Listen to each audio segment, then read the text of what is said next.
All right, blessings once again. Welcome to Congregation Rehoboth. We're excited to share the word of Yah today with you. Those of you who are on Facebook and YouTube, welcome. Thank you for joining. Leave your comment, leave your questions, and even responses if you feel led to do that. Subscribe also, and make sure you hit the like button. Tonight, we're going to be, I know we're on a different night. I know the screen says Thursday. But we postponed it till Friday, so to be, there we go. Thursday is the proper day, correct day. All right. And so tonight we're going to be looking at PARASHAT VAYERA. Okay, PARASHAT right here. And VAYERA. Get this up.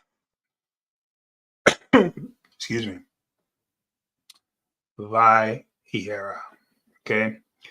And so we're going to be looking forward to this particular parasha. It means, and he appeared. Vayera means he appeared. So this is interesting for them to say he appeared. And we're going to get back to that. We're going to get back to that when we look at Genesis chapter, what is it? Genesis, I believe it's chapter 18, maybe 19, I think. But we're going to definitely look at it. Remember that. And he appeared. That's singular. And he appeared. So who is the he that they're referring to? And so we're going to be looking at, that's one of my questions that I came up with, but we're going to get to that particular question when we get there. All right. So in this Torah portion, guys, 3 guests, there it is again, 3 guests arrive at Abraham and Sarah's tent. They appear. So why does it say, and he appeared? All right. If there were 3. So we're going to look at that. They, there it is again. What's your pronoun? Theirs is they. All right. They inform Abraham that Yah will give the elderly Sarah. That's interesting that they said she was elderly, because is that correct? Was she elderly? Or are we just looking at it from our perspective, according to how long people live today? But if you compare that to how long people lived in the ancient world, was she elderly? This is why you got to be careful when you read commentary. You got to be careful. Abraham was, I think the scripture says, he was 100 years old when he had Isaac. And so we got to look at that. All right. And so the prophecy comes true. And they name the son Isaac.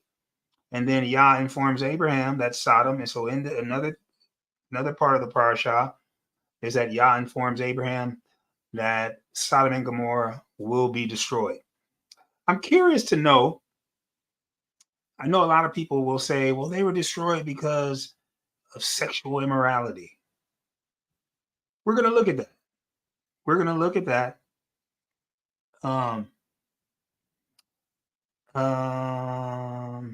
Yes, the Gospel of Luke. Is Luke the physician? Absolutely. And I believe it says that in the Gospel of Luke. And he also wrote the book of Acts.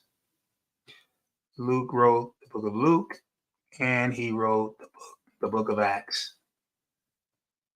So yes, excellent question.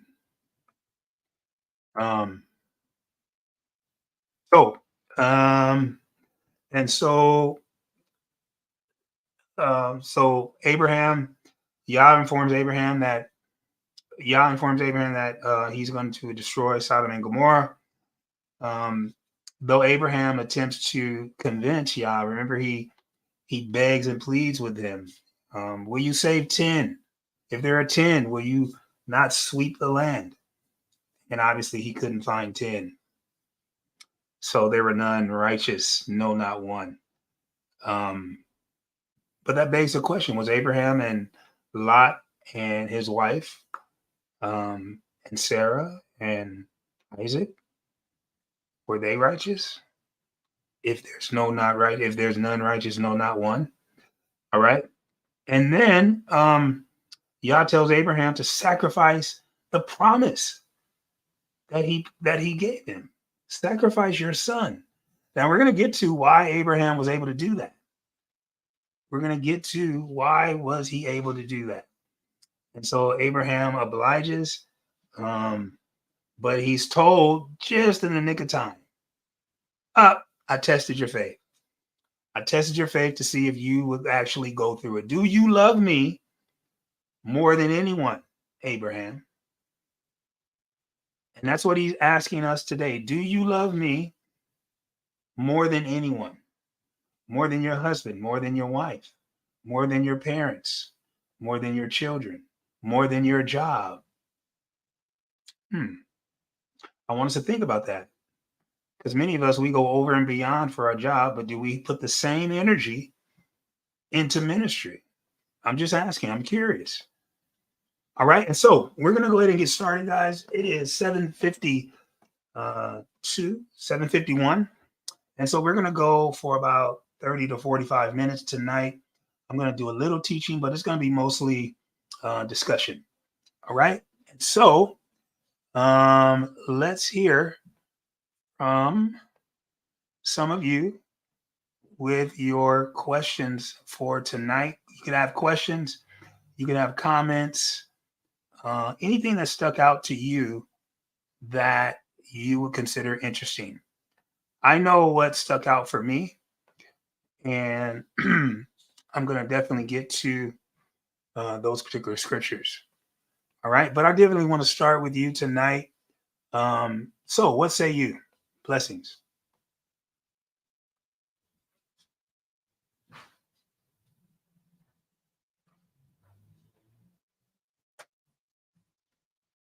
As a matter of fact, before And what else was Sodom and Gomorrah known for besides being having sexually aberrant behavior? Oh yes.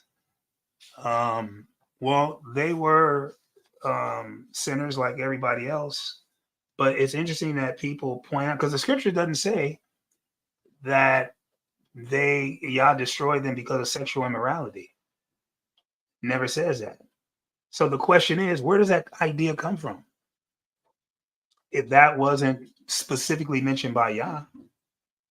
So we need to look at, and see, this is what I'm saying, guys. Sometimes we allow commentators to shape our view of scripture. And Yah says, no, you have a heart, a mind. I've given you the Ruach to study, to show thyself approved to Yah, not men. And so now we have to look at the fact that, well, Sodom and Gomorrah was not only committing sexual sin, but they were committing idolatry also. So how come they're not saying that Yah destroyed it because of idolatry? They were also murderers and thieves. So how come they don't say that Sodom and Gomorrah was destroyed because of those things? Now, the scripture does say and mentions how unrighteous they were in mentioning these sexual sins. But it doesn't say anywhere in Genesis chapter 21 or 22, rather, that it was because of sexual sin. It was because of all of it. It was because of all of it. And then watch this. We specifically say homosexuality. But my question is this: do you think that there were men sleeping with other men's wives, committing adultery? Do you think there were women sleeping with other women's husbands, committing adultery? Absolutely. But that's not mentioned. And so now we have to question, well, why would someone specifically say because of homosexuality? But there was also, the name is Sodom. So sodomy, there was sodomy as well. But I do want to mention this.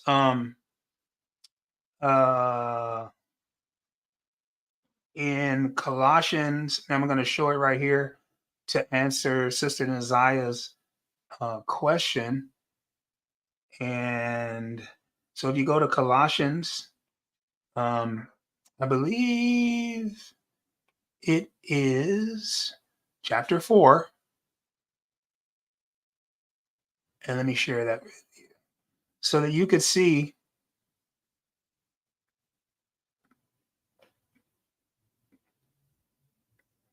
Yeah, go to verse 13. For I bear him record that he had a great zeal for you, and them that are in Laodicea, and them in Hierapolis. Luke, the beloved physician, and Demas greet you. All right, now watch this. You go to the book of Acts, chapter 1.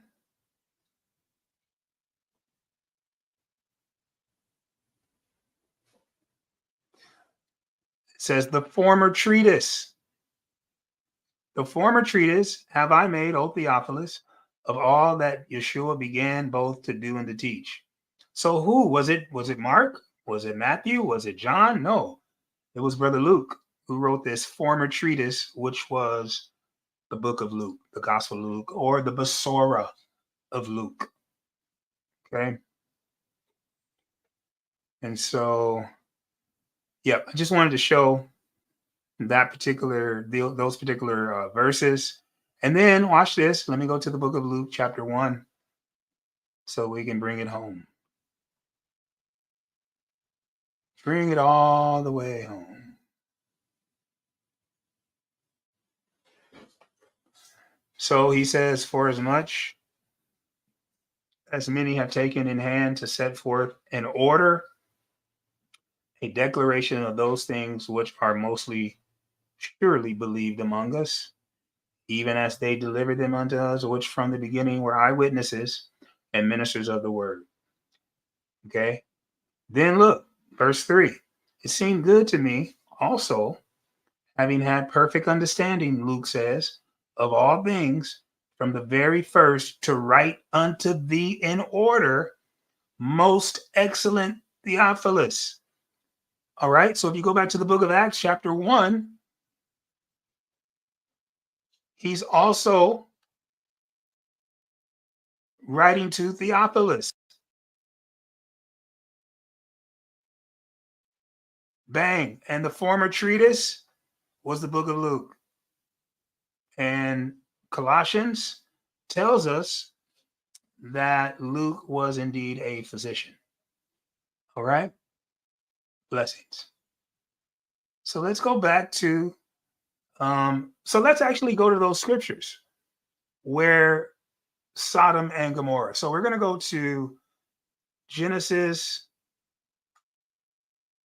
chapter. Now, let me ask you guys. Well, actually, it's 21, I believe. Wait, is it 21? Where did we just finish reading? Hold on. Or is it? Hold on.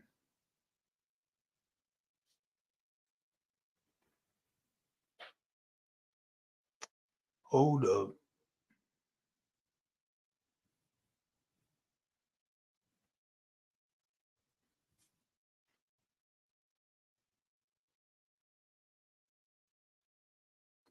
Hold on. It's after the covenant with Abimelech.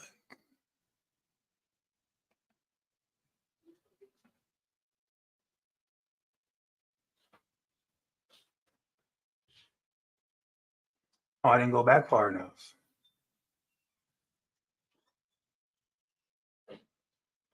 There we go.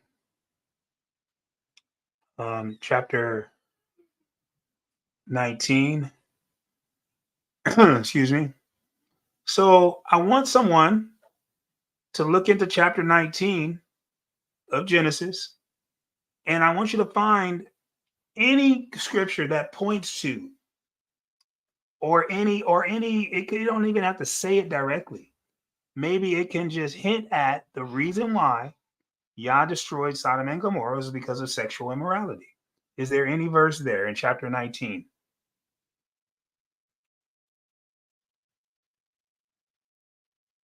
We know that the men tried to get into the house because they said, we want to know him. We want to know these men. And it doesn't mean that we want to talk and get to know your name, your date, your date of birth. And no, that's not what they weren't referring to that. That's why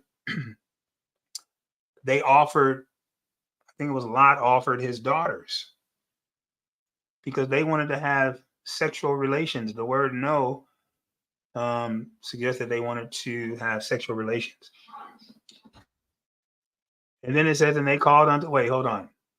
So verse 4, look what they did. But before they lay down, the men of the city, even the men of Sodom, compassed the house. They surrounded the house, both old and young men, all the people from every quarter. Interesting, it said all the people. Okay? Both old and young. All the people, male and female. And they called unto Lot and said unto him, where are the men which came into thee this night? Where are these men? Bring them out, that we may know them, we may have sexual relations with them. And Lot went out to the door unto them and shut the door after him. I wouldn't have shut that door. You're not going to pull me out there. So watch this. He said in verse 7, and said, I will pray, brethren, do not so wickedly. Behold, now I have 2 daughters. So now, if he would have gave them their daughters, his daughters, wouldn't that have been fornication? Fornicators are going to be destroyed also. All right.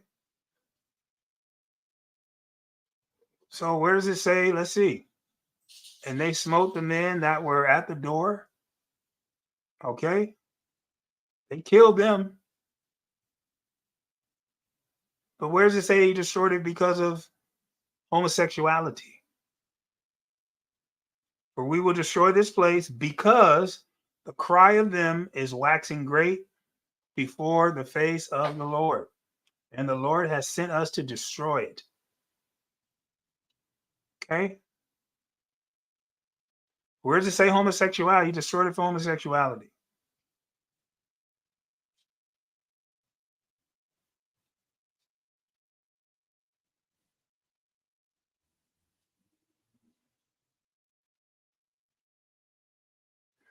So we do know that people say that. That's the main claim of Sodom and Gomorrah, that Abiyah destroyed it because of homosexuality. And then today we even use that. We even use these verses to say he's going to destroy homosexuals today. Well, what about the preacher in the church that's having sex with all the women? Oh, we don't want to talk about that. The Lord forbid the preacher's having sex with the children, the young adults, or the teenagers who look like young adults. Oh, we don't want to talk about that.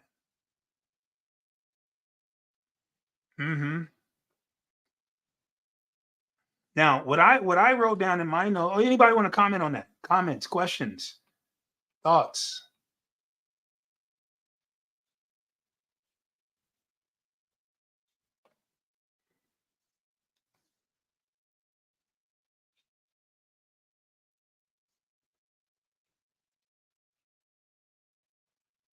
Anyone?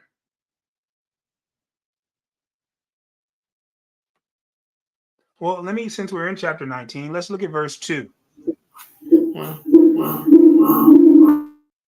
Let's look at verse 2. This was something that stuck out to me. Again, it goes back to the question of in our, look at this. Let me show you this. So in our write-up, it says,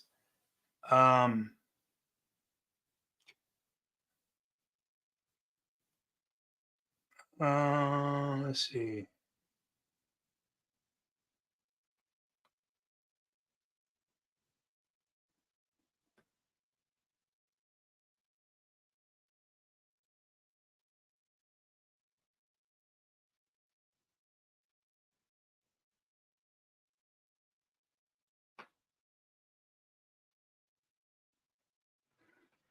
Oh, yes. It says in this Torah portion, 3 guests arrive at Abraham and Sarah's tent. Then it says they start informing him of these different things. He said they're going to have a child. And so look what it says here. Verse 1, and there came 2 angels. Hold on. To Sodom at even. And Lot sat at the gate of Sodom. And Lot, seeing them, rose up to meet them. And he bowed himself with his face toward the ground. And he said, behold, now, my lords. Okay, there it is again. So here it says in verse 1 that there were 2. They say that there were 3. Okay, you see that? So now we got a question. Is the Bible right or these commentators? Was it 2 or 3?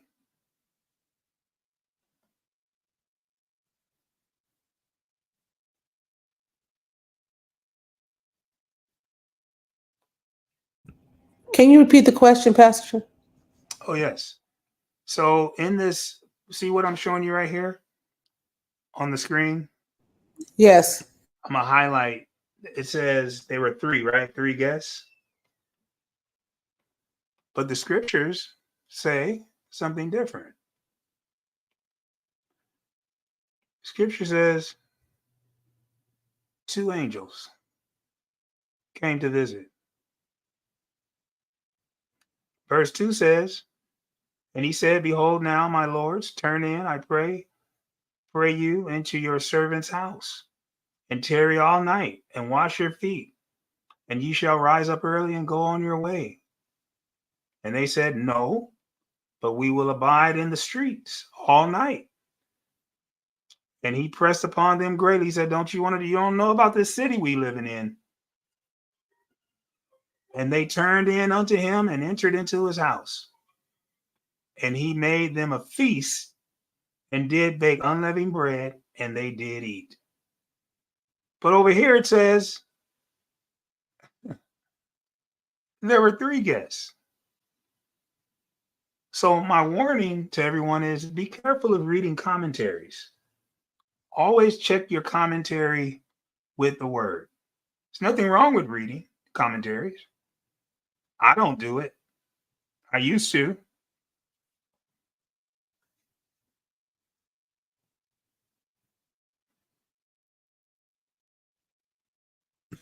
Were you just reading 2 different scriptures? So when you see meaning. Oh, the commentary I'm going to show you right here. So this, see what I'm showing right now on my screen?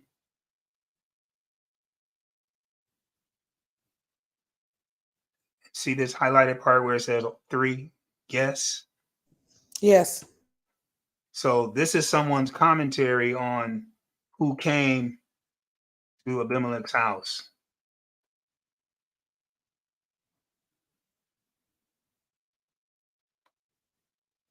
And they said it was 3, but the scriptures say no, it was 2.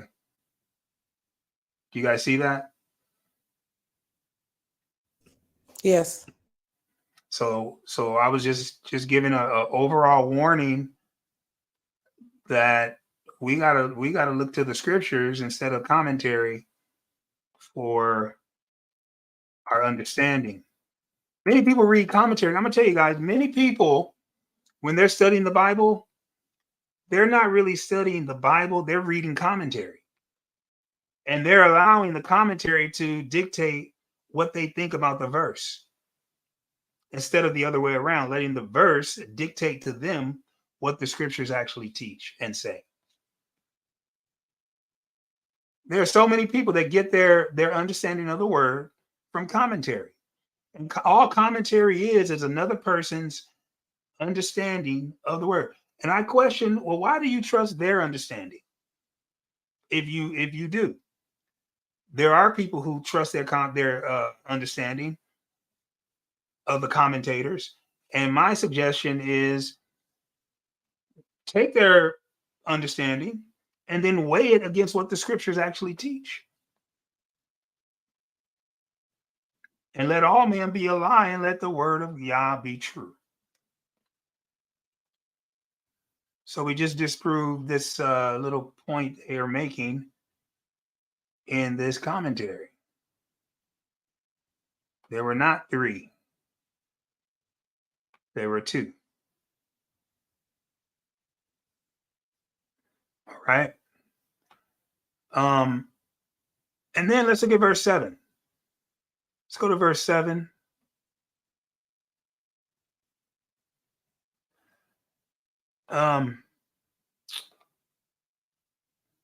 So they wanted to come in, and in verse 5 says, and they called unto Lot.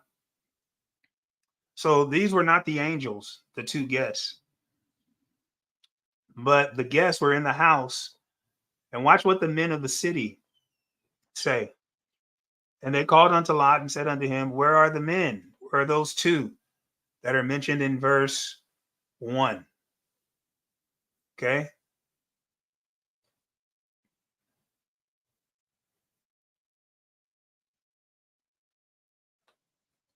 Excuse me.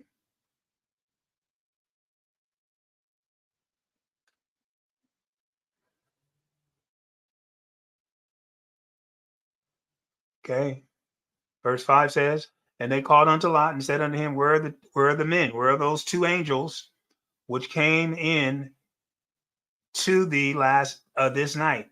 Bring them out, because we want to have sexual relations with them. So the men of the city, who were perverted, who were liars, thieves, homosexual, they practiced sexual immorality, which means not only did they fornicate with other women, but they also fornicated with men. They had homosexual relations with men also. But homosexuality with men, that was only one of the sins that they committed. That was only one amongst many. Okay. And then we have Lot here, who says, go and have sexual relations with my daughter. Go and have unprotected. Go and have premarital. Fornicate with my daughters. Now, we got a lot of parents. Come on and go with me here. I'm about to go in again. Yeah, I don't have to just talk about food. I can go in on various topics at hand. I'll bring it back to food, because he did say that he made them. We're going to get to it. Now, people will, we'll get to that. So, yeah, what about these parents who make it okay for their children to have sex? Well, have sex in my house, because at least I know what you're doing. I don't want you going out over here on the boulevard. You don't need no hotel. Just bring it on back home, and at least I know what you're doing. As a matter of fact, let me go get you some endo. Let me go get you some bud. And since you can, you don't have to do it in the streets. I want you to be at home when you do it. God. Oh my goodness. Well, they're going to do it anyway. They might as well do it under my supervision. That is the most ridiculous, unrighteous, silly, foolish thinking I've ever heard. What say you about Lot offering his daughters?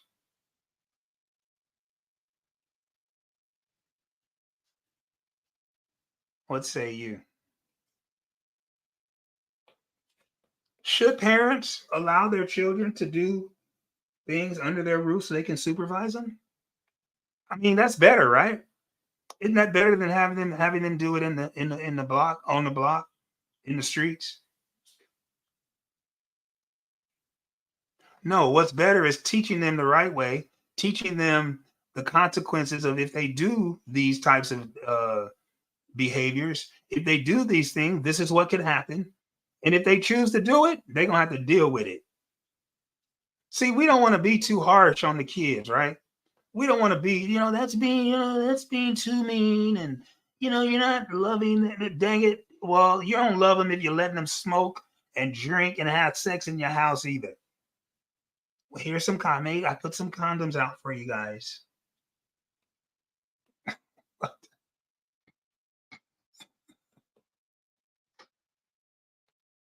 Yeah. It's teaching them that it's okay to do that. It's not teaching righteousness. It's teaching kids that the scriptures don't mean anything. It's teaching them that, first of all, you don't believe in the scriptures. You don't believe in Yah. You're not down with living righteously, and you're worse than the world because at least they're not hypocrites. At least they're not going to church and sitting up and pretending to praise Yah every morning, every Shabbat, or every Sunday morning. No, the people in the world are much better because they're not hypocrites about it. They're saying, look, we're going to smoke this bud together. We're gonna sip a little bit. And look, while you in there having sex with your girl, I'm going to have my woman in here. And that's how we going to do it. That's how we roll over here. I can listen. I respect that more than a so-called believer saying that they love Yah and then they're teaching their children how to sin. Get out of here.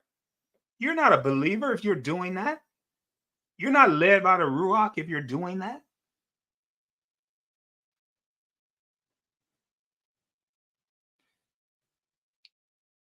If Lot was so quick to give his daughters away without marriage, exactly, why were the angels trying to save him? Woo! Woo, my goodness. That is a good question. Sometimes Yah will look past our ignorance and he will give us something called grace. How many times have we planned sin, put sin on the calendar, and we're still here? We're still alive. Come on and go with me here. How many people know about grace? You know about grace, where you say, I don't care about what the word says. I don't care about living unrighteous. I don't care about doing unrighteous. What I'm going to do right now is what I feel like doing. I don't care what Yah thinks about it. And instead of Yah destroying us, he blessed us with his grace. Oh, come on and go with me. And that's why we're still here today. Because we marked sin on the calendar and said, on this day, I'm about to do this. And Yah said, okay, I see you. I know what you're planning. And guess what? I'm going to allow you to do it. And I'm going to still save you. How about that? Excellent question. Excellent.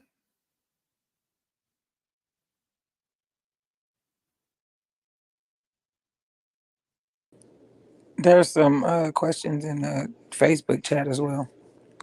Oh, can someone? I don't even have my Facebook open. Can someone? Let's see.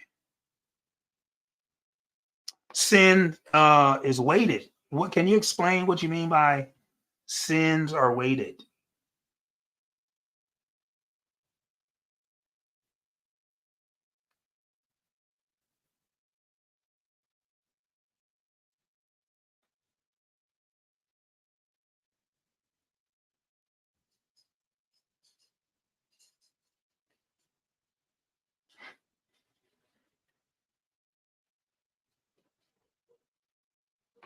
Some sins may be worse than others. That's interesting. Someone would like to check the respond to that.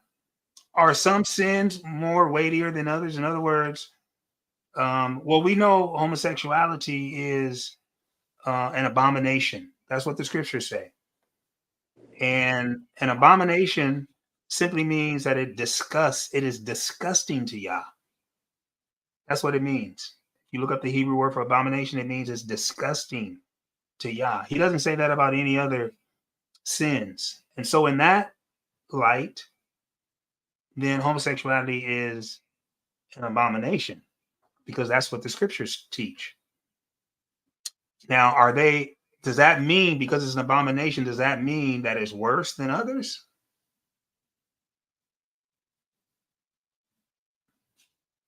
Since it is an abomination, maybe that's why it is highlighted. Okay, you exactly. Okay, you're saying that something that is happening. Absolutely, I believe that. Absolutely, sister. That is a good observation and analysis of why does he only mention, but he doesn't only mention that. Um look at Lot, who's trying to offer his children in fornication. And so we can see that he is. So let's see, there are some questions here. I want to get to those. Oh yeah, I see. Yeah. Oh yeah, I'm hitting those questions. I see those same questions in Facebook. So the way that the StreamYard is set up is that I don't have to be on Facebook to see the questions. They come directly to my page here. But thank you.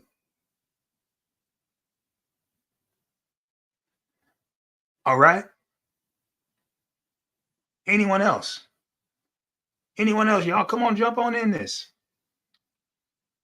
Jump on in here. What say you? I mean, I'm just, using various scriptures to teach from, but, I want you to lead the content. Well, let me ask you guys a question.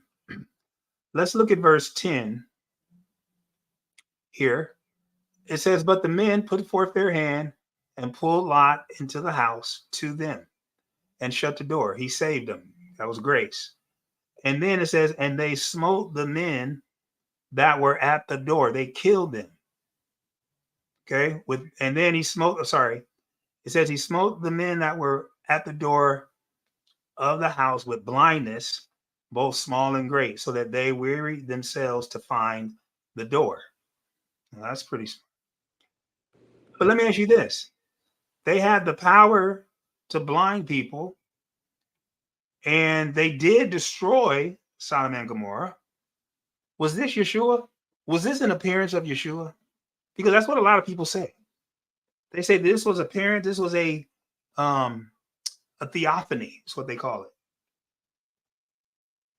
What say you? That was one of my questions.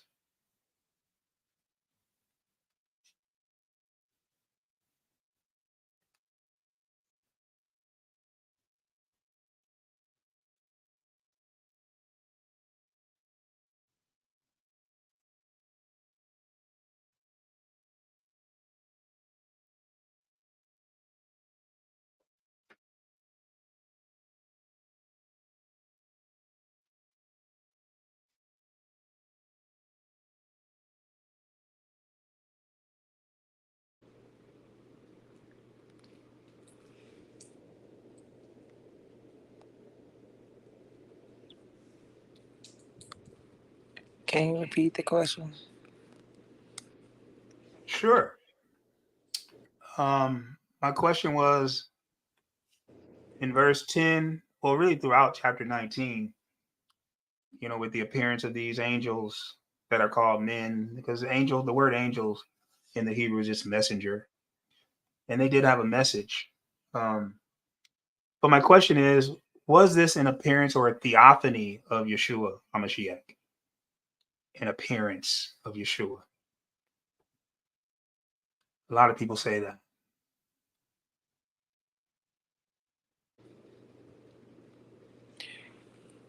Like a foreshadow type of situation. I don't know what theophany is. Oh, it's an appearance. It's a divine appearance of Yeshua. And so people say, oh yeah, this was, Yeshua appearing and coming down and blinding these men and destroying Sodom and Gomorrah.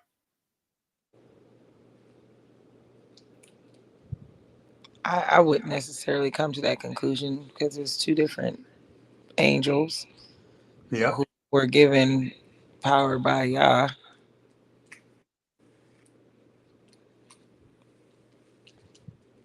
I mean, that's just, I wouldn't come to that conclusion. All right.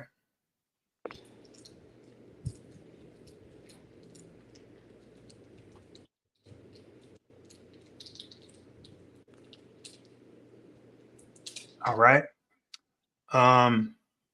Okay, that was one of my questions. I would come to the same conclusion.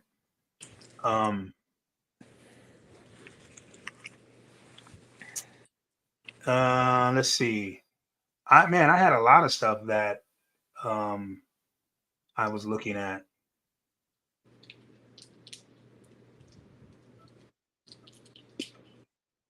Verse 12 says this, and the men said to Lot, the two angels said to Lot, hast thou here any besides? Are there any other people? Look, let us know. I believe the Most High has angels. Absolutely. I believe the angels were sent to save Lot. Absolutely. Absolutely. Despite Lot's unrighteous thinking, despite his sinful thinking, isn't that just like what he does to us? Despite our sinful thinking, despite our rebellion against him, he still saves us. He still saves us every day. He still protects us. He still blesses us, despite all that. Verse 13, for we will destroy this place because the cry of them is waxing great before the face of the Lord, and the Lord hath sent us to destroy it.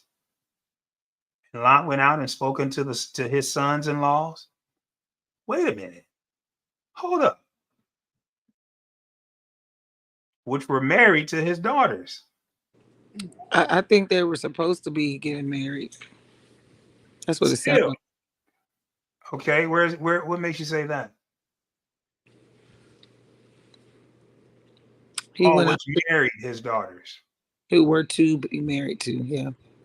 So they were probably Betrothed. And so we know that in the Hebrew culture, in our culture, betrothed is just one step from being married, from actually consummating the marriage.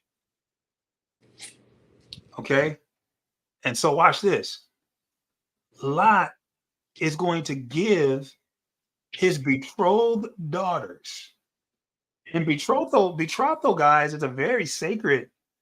Man, this makes it even more abominable.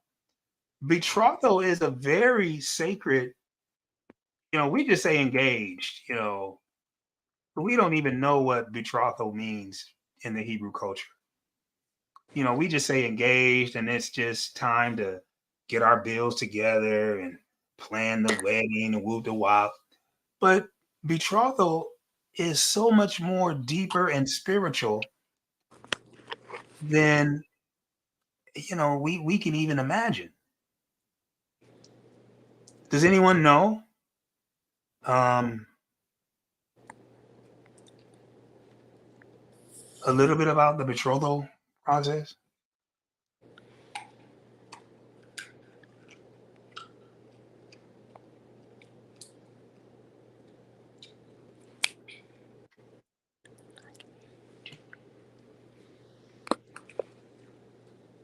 Hello? I do not. Okay. All right. That's something that we can study. That's something we can study and look at. But it's definitely a Hebrew cultural practice for every single person that desires marriage. What are we teaching? So if that's the biblical model, what are we teaching? I know what I was taught when it came to getting married. What were you taught when you were going to get married? Those of you who are married, what were you taught? Were you taught betrothal? Betrothal, sorry. Were you betrothed?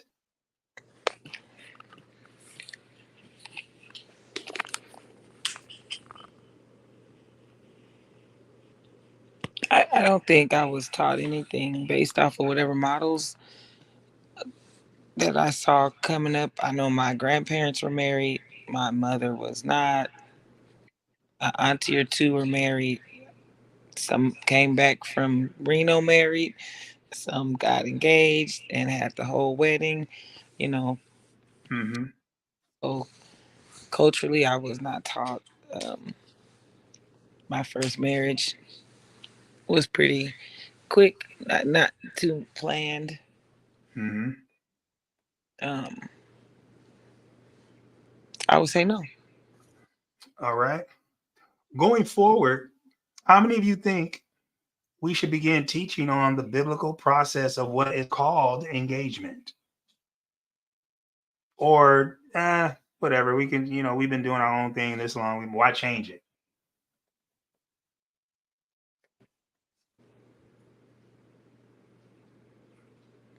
I say it's all in. Yes, they should be taught. We should be taught. We should be learning. All right. How many think we should put it into practice? Because it's one thing to learn it, but then it's a completely different thing to actually put it into practice. For example, if someone asks me to marry them and they say that they're believers in Yeshua HaMashiach and they follow the Torah, um, should that be a requirement that they're betrothed, that they go through the Hebrew marriage process, which includes betrothal?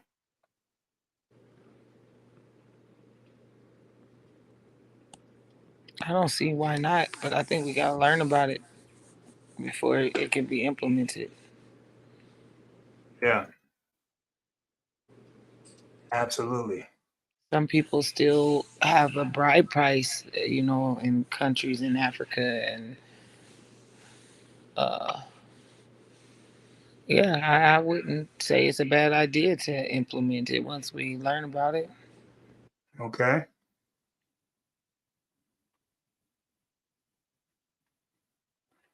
All right. Has anyone heard of this before? I'll put it on the screen here. Give me a second.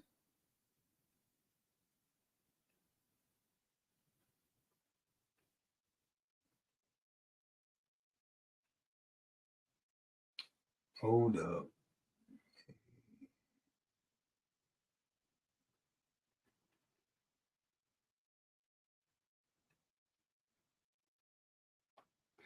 Jeez, I'm putting stuff up I shouldn't be. Hold on. Has anyone heard of this?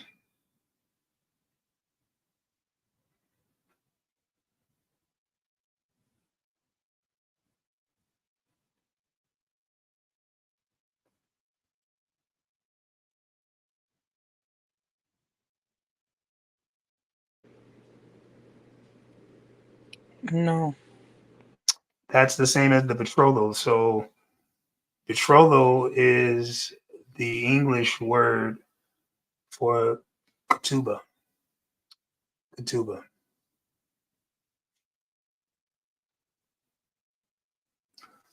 And so what's interesting, instead of the husband to be giving the woman a ring, he gave a gift to the father, not the mother. See, this is very important when we're talking about the role of a man in a marriage and a family. Why did the male who wanted to marry the daughter, why did he give the mohar, or the gift to the father? The groom to be, instead of giving the fiance a ring, he didn't do no. Uh-uh. If he wanted to marry your daughter, he had to give a gift or a mohar to the father. But I'm saying that because we can see here in Genesis 19 that Lot,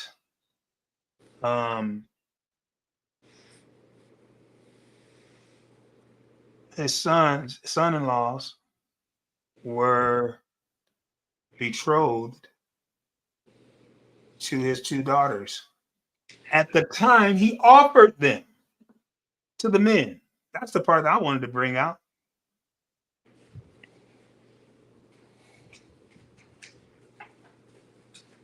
I mean, oh my. And then we have what is called the chuppah. How many of you guys know what a chuppah is? You guys know what it is. You probably just don't know it by that name. It's the little hat, the little Like a canopy. It's not a little hat. Oh no, a hip. No. Oh, you talking about this right here. Thinking of a keeper, not a chuppah. Yeah, you talking about this. Talking about this deal right here. Elizabeth is asking, who were the men that pulled Lot into the house? The men were the 2 angels that came to visit and destroy. Oh, wait, let me go. I didn't click out of the comments. Hold on. But yeah, they were. Yes, Sister Benz, they were the two angels.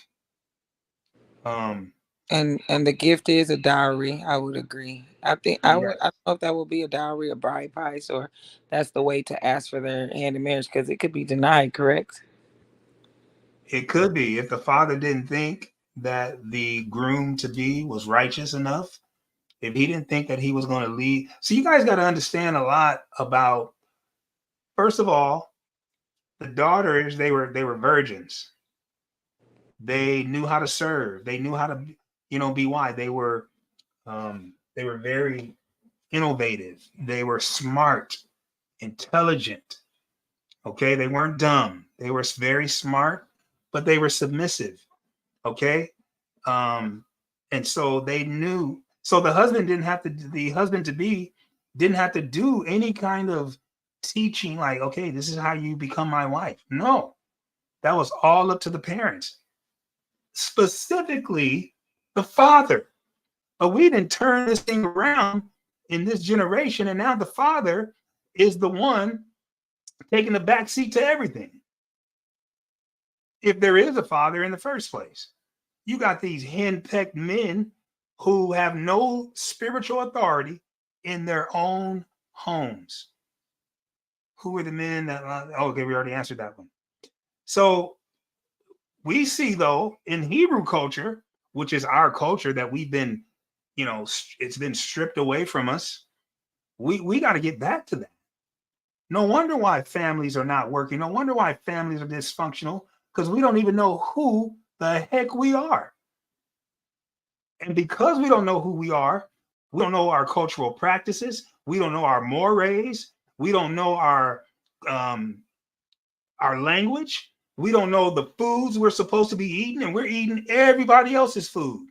Did I tell you guys about the story of I think it was I can't remember where it was, but I offered a lady some food that I was eating. She said, "No, we have our own food that we eat."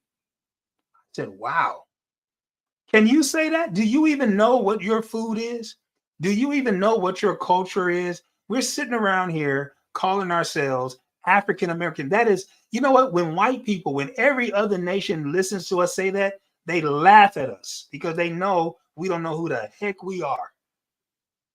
And it's a pity, it's a shame that we've been taught who we are and we reject it. We would prefer to be called African American. What kind of people? The donkey knows who his master is. The ox knows. We don't even know who we are. From this day forward, I'm going to say this. From this day forward, you should stop calling yourself African American because you look dumb. Straight up. You're calling yourself a whole continent. 2 whole continents. Who does that? Of people that don't know who they are. And then watch this. You allow others to call you that as well. And you don't check them because you don't want to make any. Oh, I don't want to rock the boat. That's what people who don't listen. You try to call try to call someone from Puerto Rico Mexican. Come on and go with me here. They'll correct you so quick and won't think nothing of it. Try to call a Nicaraguan. I almost said the N word. Try to call a Nicaraguan a Mexican. Try to call a Mexican a Honduran. Try it. That will correct you without any forethought. We're the only people. Try to call someone who's Chinese a Japanese or Korean. They will correct you. Why? Because they know who they are. We're the only group who will sit up there and smile and cheese when people mislabel us because we don't know who we are in the first place. What do we call ourselves in this country? The country that does not accept. We call ourselves American. We call ourselves American, brother. And we don't even know who was named. Why does this country even have the name America? We don't even know who it's named after. Does anyone know?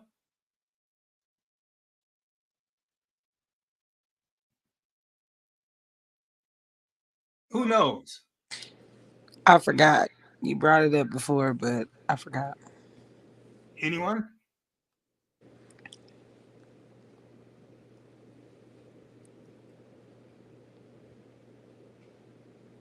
I'll put this in the chat. I think I spelled it wrong. I think it's a 2. Yeah. You look this up and stop calling yourself American. Okay? That's who America's named after.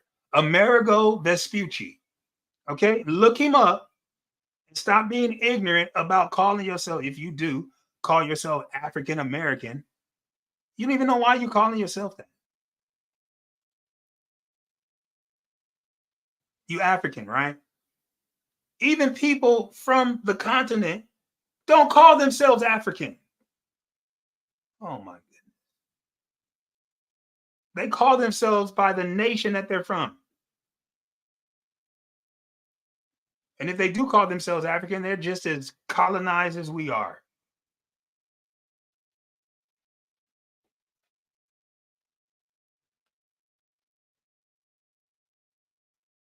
How do I refer to myself? Hebrew. Hebrew. Or an Israelite. Now, okay, thank you, Kevin. Now, who was that? Now, watch this. I'm going to put this in the chat now, Kevin. Here's another one. Here's another one.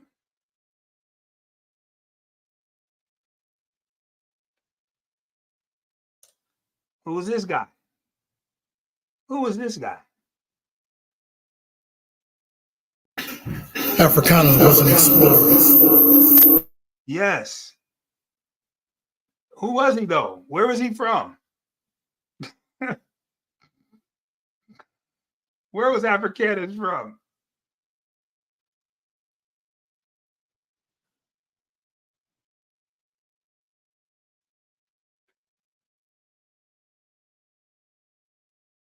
So watch this. Rome? Is that where he's from? Was that where he's from? Mm-hmm. Hold on. Look it up, y'all. Come on. I'm looking. Oh, okay. So look, this is what you're calling yourself. Africanus Amerigo Vespucci. You look up to see who these people are, what their ancestry is, and that's the ancestry you're claiming.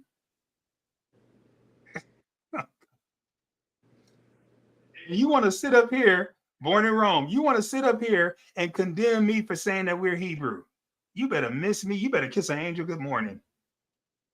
You got me twisted.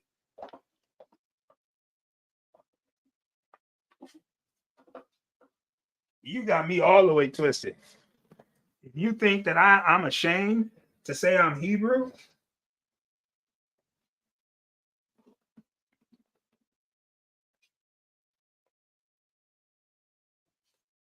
so let's get back to it. So you're really not, what about Amerigo Vespucci? Where was he from? What's his ancestry? So we got Romans so far.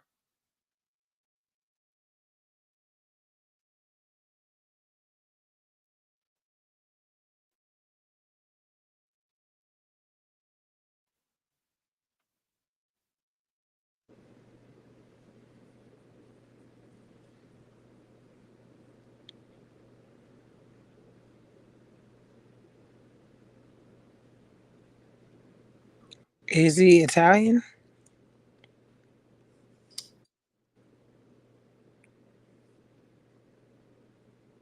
Is he? In is he? Florence, Italy. Yeah. So oh my God. Now there's something interesting. They're both from Rome, right?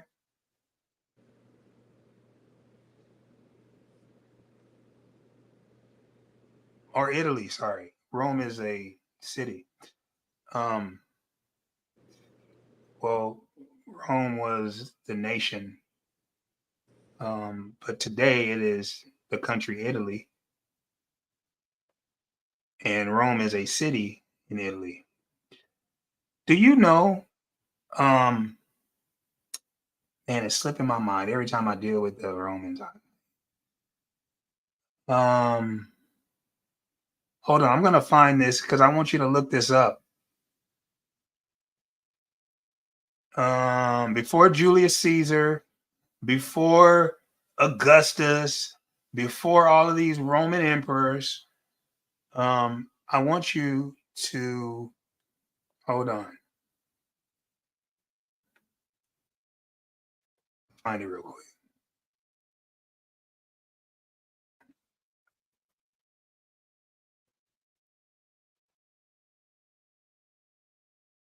Find this real quick for you.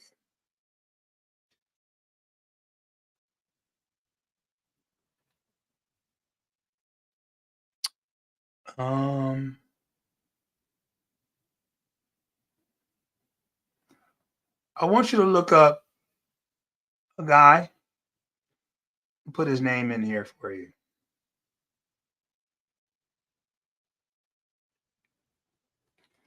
Look this guy up. Have you guys ever heard of him?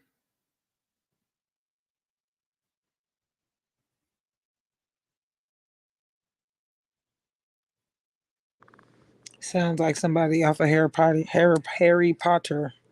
Okay. Okay.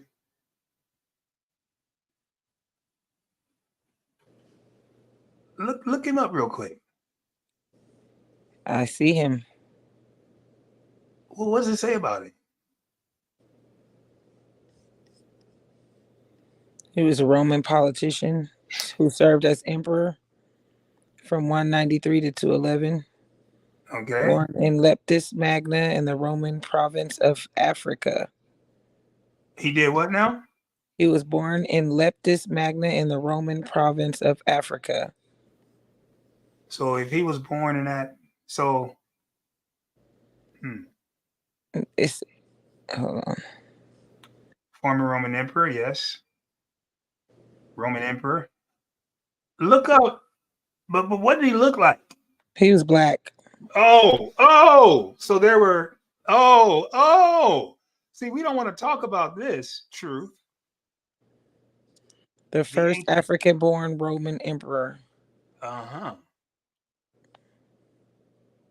Now I want you to look up these people real quick. Give me a second. Cause y'all think, see, y'all think I'm just learning about food, y'all. But my wheelhouse is right here. This is my wheelhouse right here. I'm in my bag when I'm dealing with this kind of stuff. The foods is new for me. Okay. And I'm going in like a monster on these foods. But I want you to look up this one right here. Who are these people?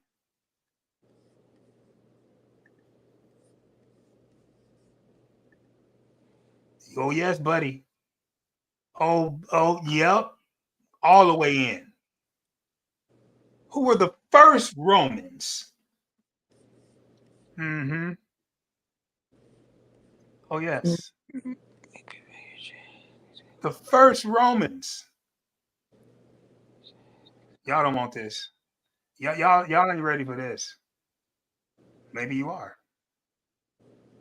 Maybe you are. Maybe you are. Uh-huh. Yeah. See, you don't want this. You don't want this. Yeah. Oh yeah.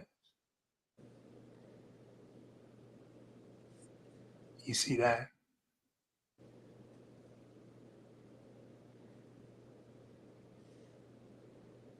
Yeah, buddy. So when we look at the scriptures, you gotta start seeing the scriptures in their true light. So watch this. Let me go back to the scriptures then, since I gave you a little history. In verse 24, chapter 19, I want to ask this question. Then the Lord rained upon Sodom and Gomorrah brimstone. Brimstone is another word for what? Because we always hear about fire and brimstone, right? What is brimstone? Are they rocks? Or does anyone have a different translation?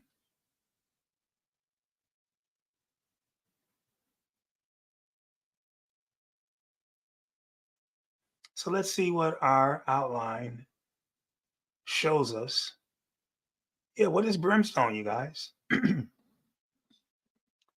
you guys have a different translation?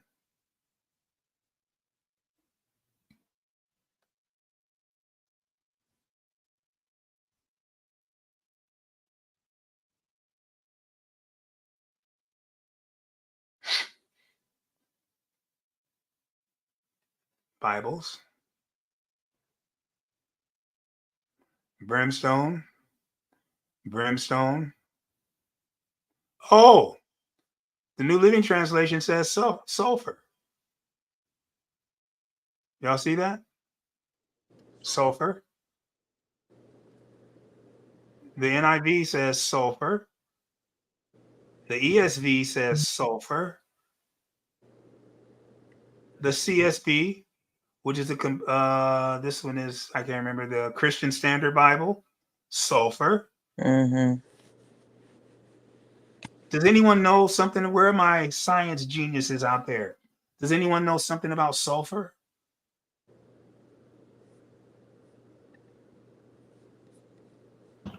Given off by lightning.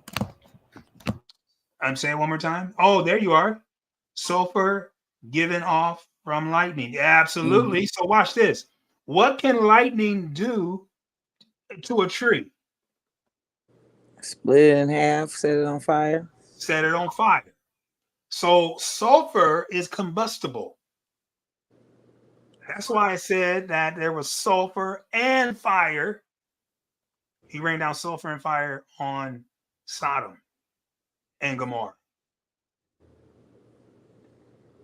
Was Yah a scientist? Oh, here's the avenue of science and religion. We're at the avenue of science and religion tonight. We're dealing with Yah raining down sulfur, which is combustible.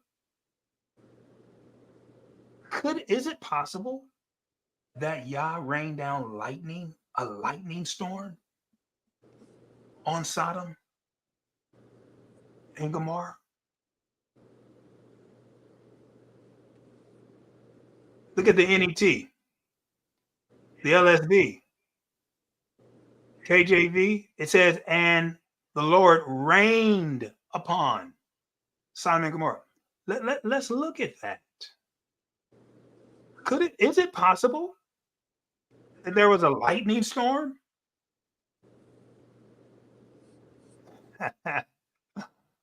Oh, yeah, kid. Just saying.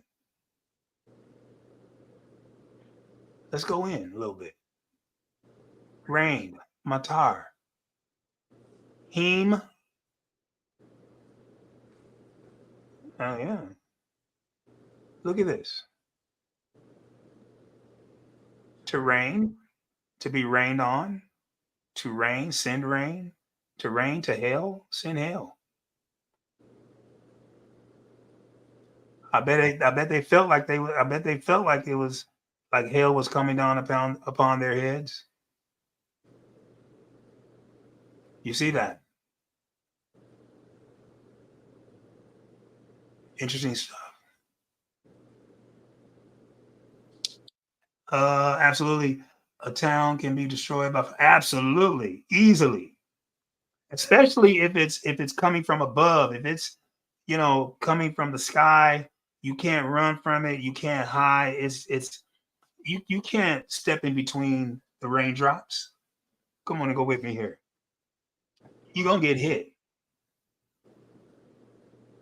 But this was not just raindrops. These were, raining down sulfur from the sky. It was pouring. I wish there was an artist that could read this, and in their mind, in their sanctified imagination, they can create a picture of what was happening with the people looking up, being destroyed.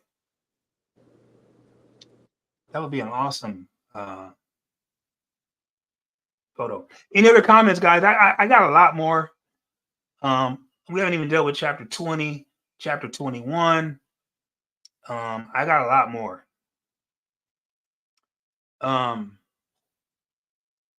Well, let's go to chapter 21. I thought this was interesting. So again, we can bring questions. We can bring things that are interesting. Chapter 21, I want to show you guys this. And let's go to verse 13 and 14 first. I got a few comments on this.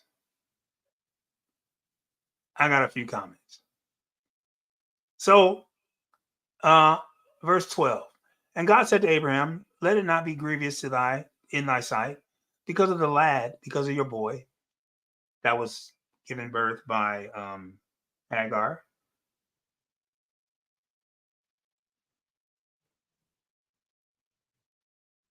Oh, how did he get them out? I think that he led them out. They started walking out of the city, because remember when Lot's wife turned around, they were walking out of the city. And then he started raining down all of this. Now, interesting thing though, what is the relationship between sulfur, fire, and salt? Oh boy. Someone do a little research on that. Since I'm in chemistry class right now, I'm learning about these elements, these chemical elements, and sulfur, fire. That's a very interesting combination.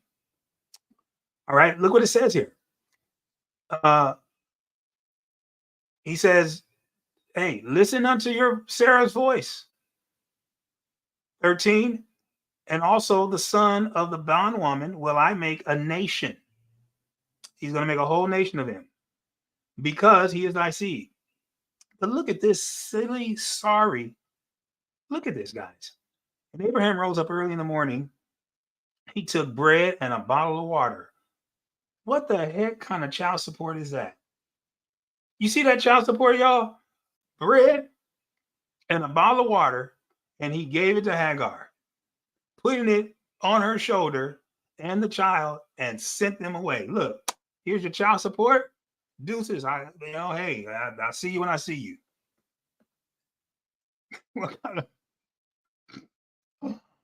Oh my God. Y'all see this child support here?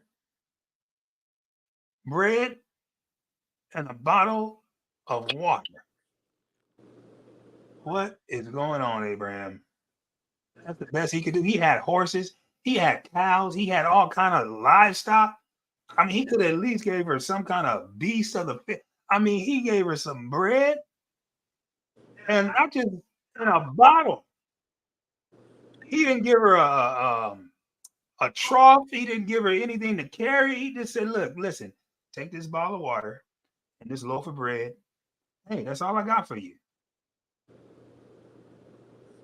It's hard out here.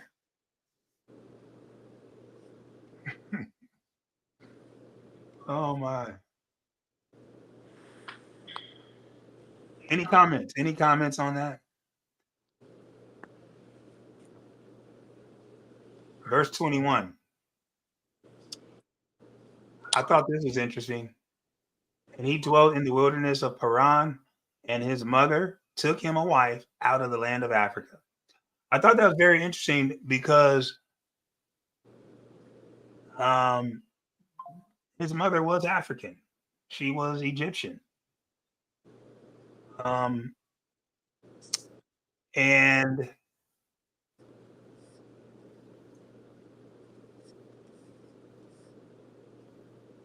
the son was Egyptian and Hebrew. Very interesting. So watch this now. Let me ask you guys this. If the son's father is Hebrew,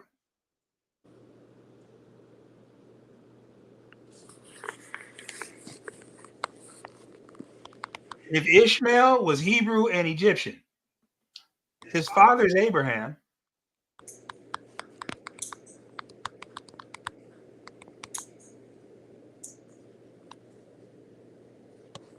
Was Ishmael's children Hebrew?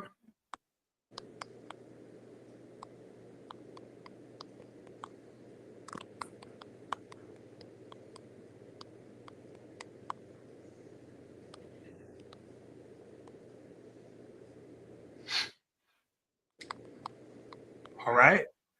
Yes. Brother Kevin said yes. Brother Kevin said yes. Denise says yes. The son is Hebrew. So his children. If Ishmael had a son, would the son be Hebrew?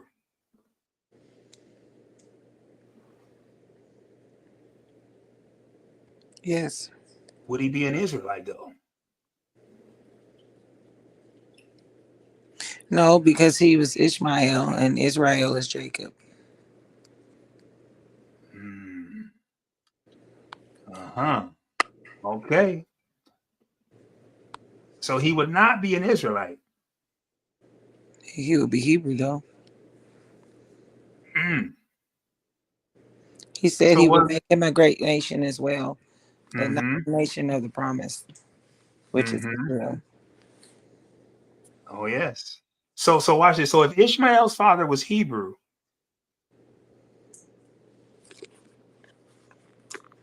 who was the first Israelite? Or to be called Israel? Jacob's name was changed to Israel, but the Uh-huh. promise was it started with Abraham. Uh-huh. And Well, so, Noah.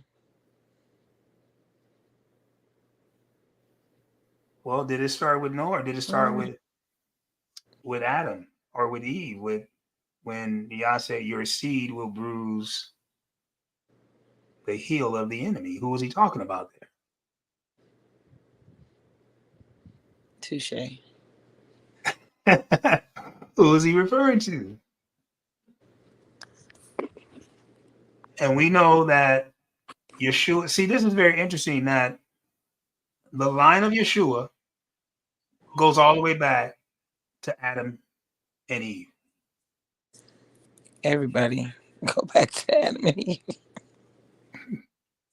Now, that's a huge point because when we're talking about our diet, it does go back to Adam and Eve also. I'm glad you made that point. Not just for Israelites, but for all humanity. For humans, our diet, fruit.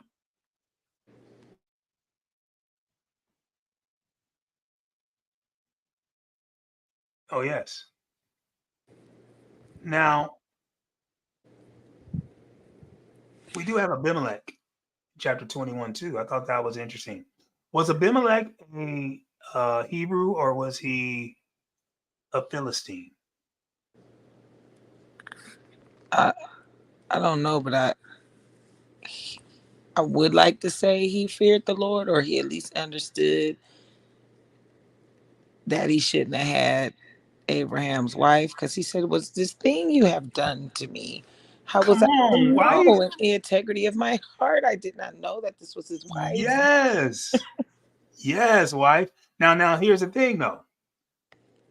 How did he know that it was inappropriate to have relations with another man's wife? How did he know that? If did he receive the Torah, the teachings? Because those come from the commandment. Thou shalt not commit adultery. Covet, sorry. It says thou shalt not covet. How did he know the commandments if he's a Philistine? Well, the land was repopulated by Noah's sons, so people still had the information. Whether they continued to do it or not was up to them over time. So even those who were not, everybody after Noah came from either Ham, Shem, or Japheth. Right. We know that the Egyptians came from Ham. I think that's very interesting that all nations had teachings from Noah. And what teachings did Noah have? The Torah. Was it the full Torah? Was it all of the Torah? The Torah wasn't written yet, but they had the instructions. Otherwise, he wouldn't have offered a sacrifice when they got off the ark. You know, like we don't have those actual instructions until later on in the Torah, but it was happening. Right. Oh, it's awesome. That is awesome.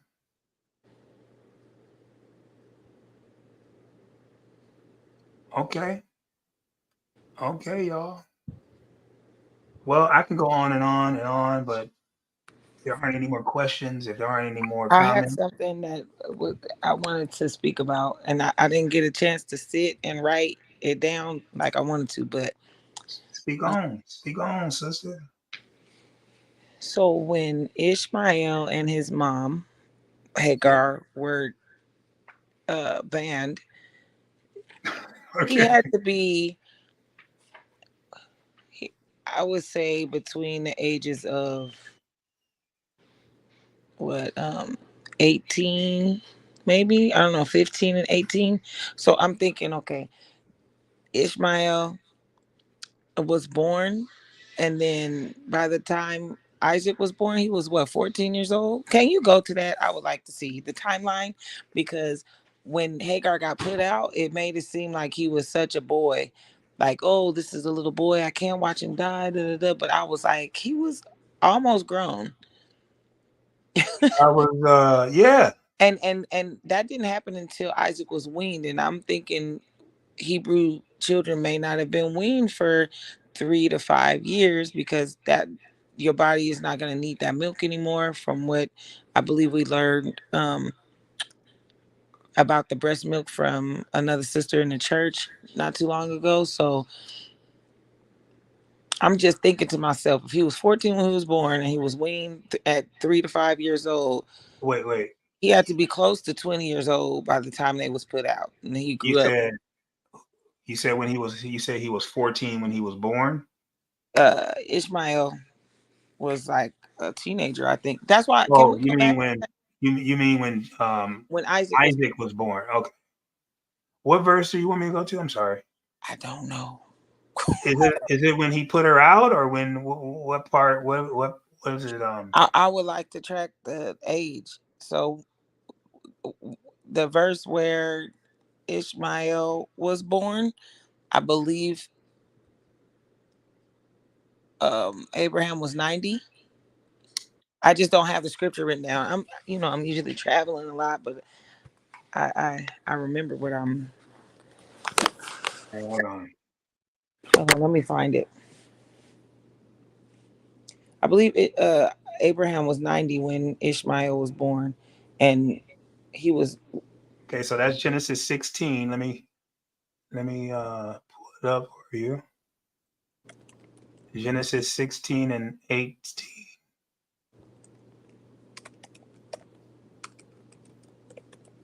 Hey, that can't be right. It's 15. No, he was 86 years old when Ishmael was born. Oh yeah, right here. Right, so he was 99. 4 years. So then, when Isaac was born, he was like 99. Yeah. So that's what? 13 years. And then if the baby was weaned 3 to 5 more years after that, so he had to be 16 to 18.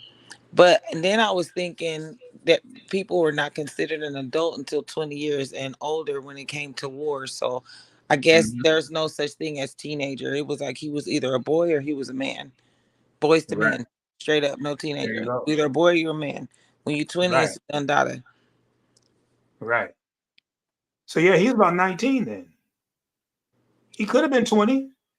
I Well, no, mean, because he was still a boy, and she was out there crying for him. He had to fend for himself, and he became a warrior in the desert before she took a wife for him in Egypt. So, I mean, to me, it sounded like he spent a little bit of time in the wilderness before. Um, but that also made me think about the time that lapsed in between him being put out and being in the wilderness, and then when Yah tested Abraham to say you're gonna have to go and sacrifice Isaac. Now I made you get rid of this son, and now you need to go right. sacrifice the other one. And they make the voice so childlike, like he's only 8 years old or something. But he also gave him all this wood to carry to go sacrifice his lamb.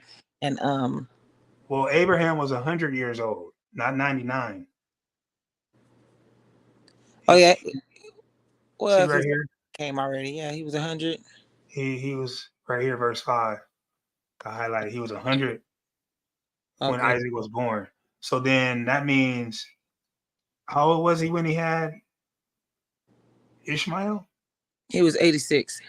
86. So that's 14 years. Mm-hmm. Plus the 3 15, for 16, weaning. 17.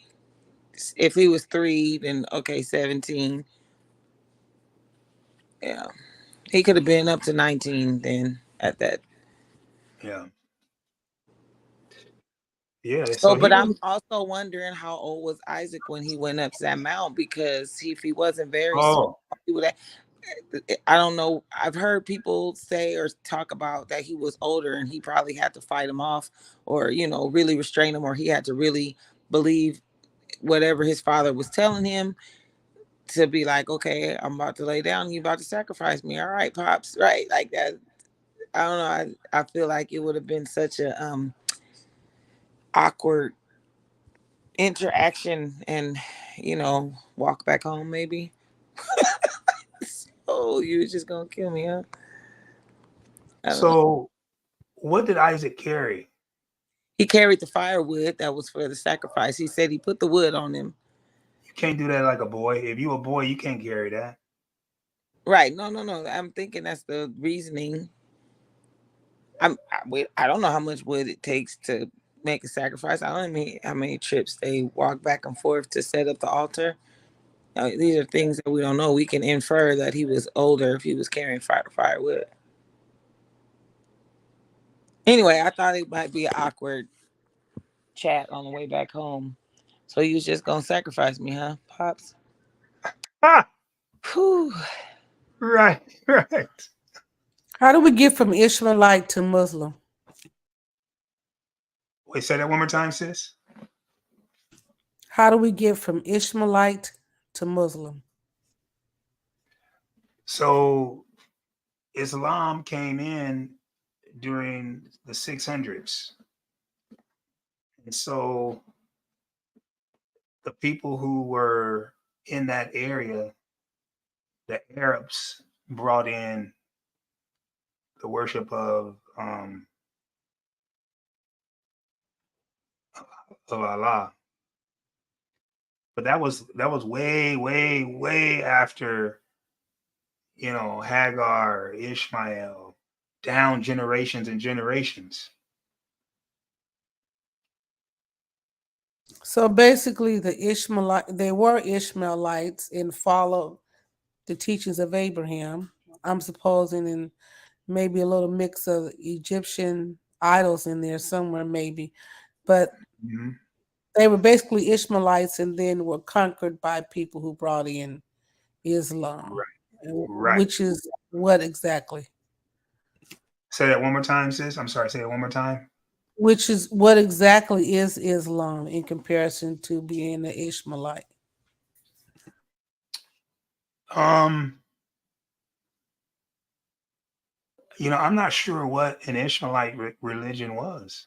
I think that when they left and went back to Egypt, when Hagar and Ishmael went back to Egypt to get a wife for him, I think they followed the pantheon of Egypt, the gods of Egypt.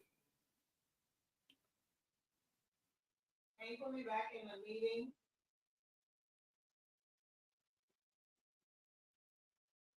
I did. Yeah, I honestly think that they followed I don't really believe that they took the teachings of Abraham.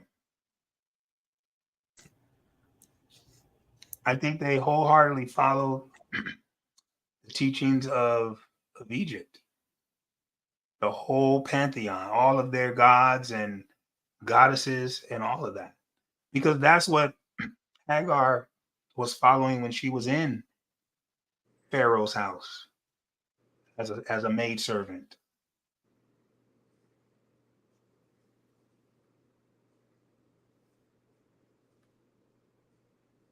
I would have to do more research on how that actually played out, and how did Islam, the area that it influenced. But I do know that in the 600s, that was when Islam started with Muhammad. He was born in 570 AD, and he died in 632 AD. And I believe it was established after his death, fully established. I've spoken to some Arabs in the past, like from Yemen, I guess. They always speak that followed Abraham, and that's why I always took Oh, them to really? be descendants of Ishmael. But I'm not. I'm just wondering, how they got from that to Islam to Muslim. It's just odd. I don't know. I was just wondering. That's a good question, because I'm curious too. Like, if they follow Abraham, do they follow the Torah? Because most Muslims, they follow the Quran. I don't know any Muslims that will follow the Torah. Now watch it. They take bits and pieces from the Torah. Yeah, that's true. They I have. stemmed off into their own direction, though, is what I'm gathering. Because I believe most of them agree that Ishmael is the firstborn son of Abraham. So they know their religion stems from, it's an Abrahamic faith. If you look up Abrahamic faith, it's going to say Muslim, Judaism, and Christianity. So I don't think they deny that as a source, but over time, like you said, being in Egypt, the idols, Muhammad being considered a prophet, people start doing their own writings, you know, the 12 tribes of Ishmael. He had 12 sons. It's in the Torah. And then when you talk about Islam, you have two different groups. You have Sunnis who they believe that the true Islam is in the bloodline of Muhammad, his Muhammad sons. That's the Sunni. Again, they believe in the pure Islam is through Muhammad's bloodline. Then you have the Shia who follow the Prophet Ali. And so you have a big division, even in Islam as well. So I'm wondering, sister, were those Muslims, were they Sunni or Shia? I'm not really sure, so I'm going to. I'm going to There's go in more there. than two as I'm well. going to find more questions. Yeah, those are the main groups, the main, two groups. What do you know any others, Sister Pins? Just looking it up real quick. It says Sunni, Shia, Wabi, Salafi, Barelvi, Sufi, and Deobandi. That's 7. And there's another one that says Sunni and Shiite. Yeah, those are the main two that I believe those other ones are spring out of. I guess I just find it also. I'm just curious about how the black man in America. Why is he attached also to being Muslim? So I'll check into that too. Thank you. Oh yeah, well I can give you a little bit about that. So people who practice Islam, not the Nation of Islam, but people who practice Islam, like Malcolm X did, like the people you met did, they would consider the Nation of Islam a cult. They would consider them to not have legitimate teachings. And so you have the Nation of Islam in this country who follow Louis Fard. And I'll put that, you can look this up and start here. And I think it was Louis Fard.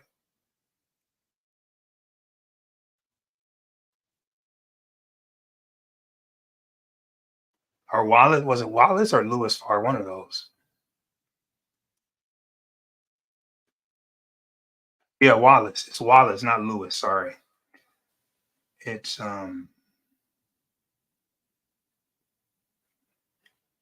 Brother Wallace.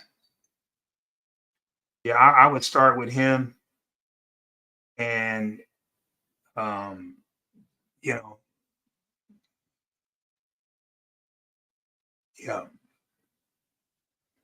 yeah, Wallace Fard Muhammad.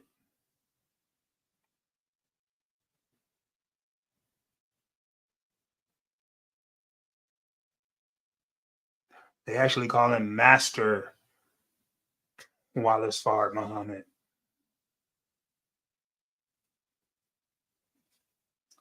He actually founded the Nation of Islam, 1930. The Honorable Elijah Muhammad, I believe, came after Wallace Fard.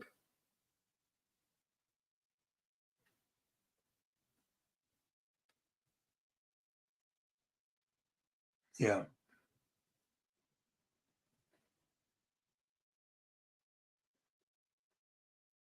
Then it was Malcolm, and then Louis Farrakhan.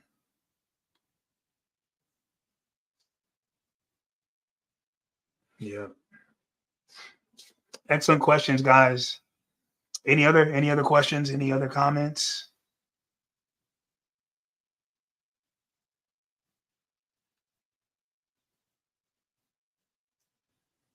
All right. Well, blessings. Thank you guys for joining in. Those of you who were watching by way of Facebook or YouTube, blessings to you and your family. Shabbat Shalom. Baruch atah Elohim. Baruch atah Adonai. Baruch atah Hashem. Blessings. Blessings, y'all.